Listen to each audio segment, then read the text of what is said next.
What is up, my bodyweight?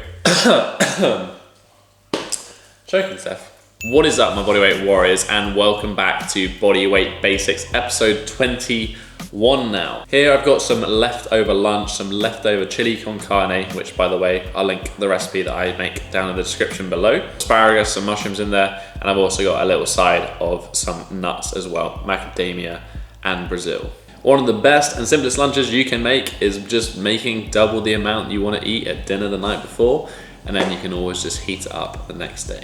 But that was my pre-workout meal. This is the standard pre-workout coffee. But while I let that digest, so I don't throw up when I do some handstands later, I want to chat to you about motivation.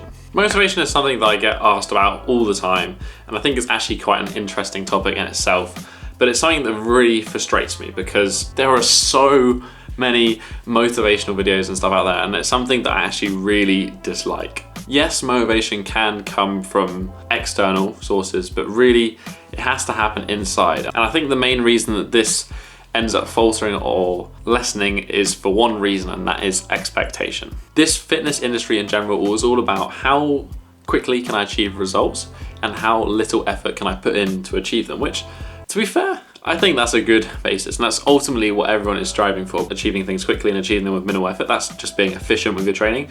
The issue is the expectation that it creates within the person who wants to achieve those things. The main reason I wanted to mention this now in this video is, one, it keeps getting asked, two, it has a specific relevance to bodyweight training, and three, it's because something that I've been going through myself recently anyway. So covering element number one, people have been asking it, people ask, I try to answer. That's kind of how this works. If you leave a comment down below, I'll read your comment. I'll try to reply to it if I have time. I'll try to reply to as many people as I can. You're right, mate. And if enough people keep asking it, then I'll kind of make a video about it. Number two is bodyweight skills, and why bodyweight in particular, and that's just because it just takes a long time. Let's take gymnastics. Gymnastics is what a lot of bodyweight training is based upon. If we look at any professional gymnast, we'll see that they've actually been training for gymnastics 10, 15 years, most of their life, up until the point at which they compete. And it just does take that time to achieve those skills. And the reason for number three, why it's a personal element, is basically because of the one-arm handstand, which has been an absolute shitstorm of things to learn. Based on the fact that I tried to learn this like over a year ago, and I was like, well, I'll get the one-arm handstand in 3 months, no problem. That didn't work out, I got injured, and now this second time round, I'm fully prepared to the fact that this is going to take me probably a year to achieve, and the fact that I'm going to have to set aside a lot of my other training and focus just on this so I can put more time and energy into it to achieve it. And then my expectation of my progress and how it should be going is therefore much more realistic to what is actually happening versus why haven't I achieved this after 3 months of training?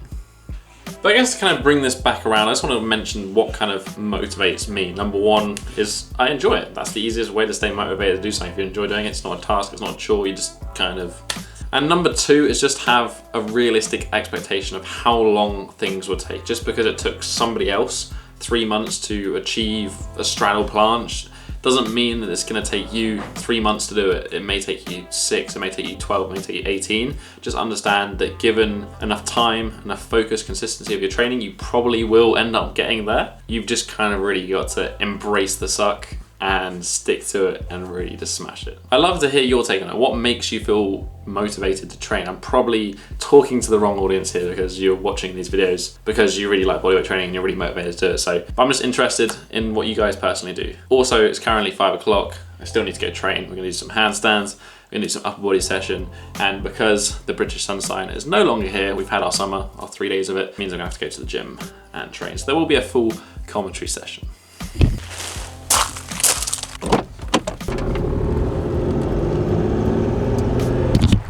As always, guys, the workout is in the description down below for today's session. Side note, I don't change my workout every single session. It's like every 2 to 4 weeks.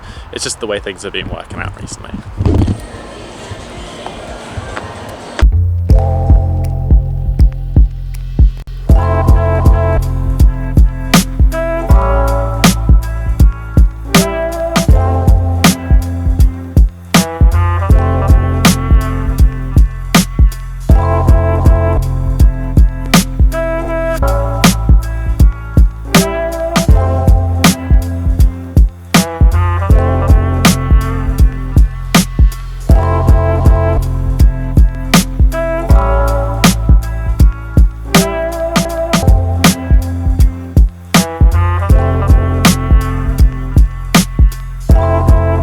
So this is actually the first proper session back that I've had now for about the first 5 days. So I'm basically starting from, this is going to be the program that I'm going to be following and I'm actually going to be sticking to for at least the next 3 weeks or so before I switch things up and go back to some other training.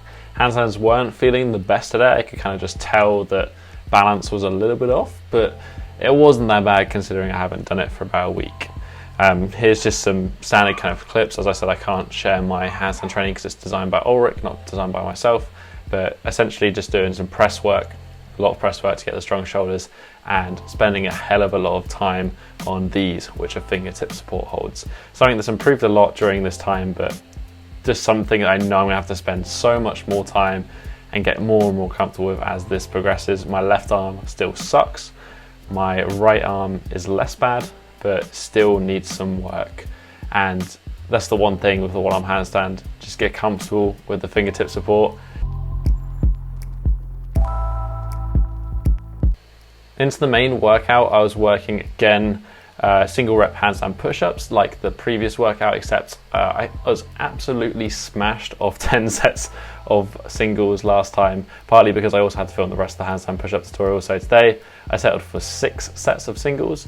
However, as I said, my balance just didn't feel all there today, so it was a little bit of a struggle. I had some of these kind of bailed out reps, but for me with the handstand push-up, like just grinding through the rep is the main thing, and if I don't quite hold the handstand at the end, then I can deal with that. When I say grind, I quite literally mean grind, as you can tell by this last rep. I just could not get the lock off. But this was paired with some mechanical advantage front lever pulls, working sort of advanced tuck and then doing basically full, kind of as slow as I can all the way down, shooting for a roughly 8-second negative. This one is just one of my favorite front lever exercises. I use this a lot with clients. It was in my front lever tutorial. It's just such a powerful exercise, especially if you're like working to extend those legs and you're kind of close to straddle or full. It can be a really great way to overload that pattern. That was really most of the session, to be honest. I finished up with some basic conditioning in terms of just weighted push-ups, going pretty heavy, a nice controlled slow tempo, just 4 to 6 reps, really keeping things basic. This has been a really bread and butter movement for me throughout this series and something I've kept in, and I think it's something that I will continue to keep in. I'm really fallen in love with this exercise all over again, and I think it's so powerful just for building brute pushing strength. And the same goes really for the weighted pull-up.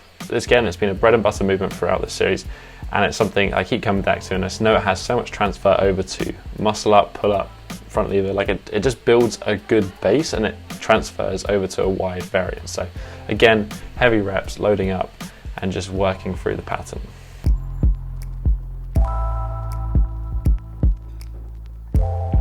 Finishing up as always with some rotator cuff work, the single arm Cuban rotation on the knee, one of my old favorites. Again, you've probably seen this throughout the series.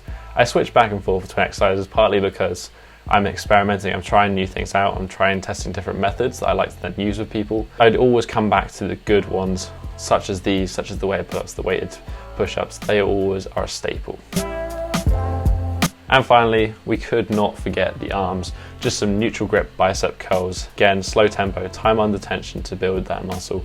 And then also the same for the tricep extensions, just working neutral grip and doing relatively decent tempo, heavy weight. We're trying to add some mass to those arms. Apart from that, sticking to compound movements. And that is basically the workout.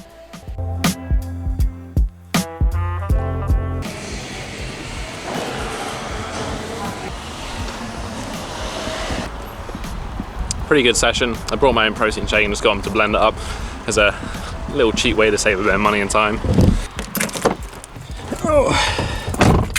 The session itself was alright, a little bit weaker than I was hoping I was going to be, despite the fact I've had a few days rest. I had a wedding this weekend, so there was a little bit of alcohol involved, and my heart rate variability was a little bit low today. As expected, performance wasn't as good, but main thing is, session was done. One thing I did want to mention is that I've recently made my own handstand blocks. This is actually a little bit of the old kitchen work counter, so I just chopped up some chunks of blocks, just stuck some yoga mat on the bottom so it's like a little bit grippy and padded. There's some handstand blocks. If you're interested in that sort of thing, I'm thinking of making my own handstand canes. If you want me to make like a vlog and incorporate that as part of it and maybe show you how I'm doing it, then let me know down below. I think it'd be kind of a fun project. I always enjoy making stuff. It was at this point that I realized the outro I filmed with max zoom in on my lens. I have no idea why, but this is what it looked like. But I think that's where I'm gonna end today's vlog. As you can tell, I really couldn't be having that. So, outro V2.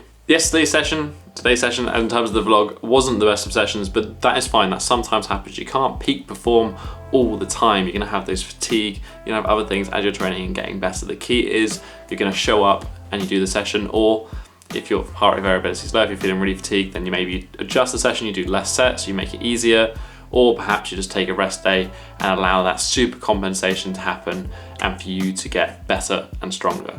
As I said earlier in this video, given enough time and consistency, you will eventually achieve those goals you want to achieve. It just takes time. But that being said, if you want to answer today's question, what motivates you, what makes you motivated, or if you want to let me know about those handstand blocks, handstand canes, why don't you leave a comment down below and join the conversation. While you're down there, you can also hit that thumbs up button and support the channel. You can show you're enjoying this series. Right next to it is that subscribe button if you haven't already. Join the Bodyweight Warrior tribe. But that has been it for this week, guys. I'll catch you in the next episode. Have a strong week and peace.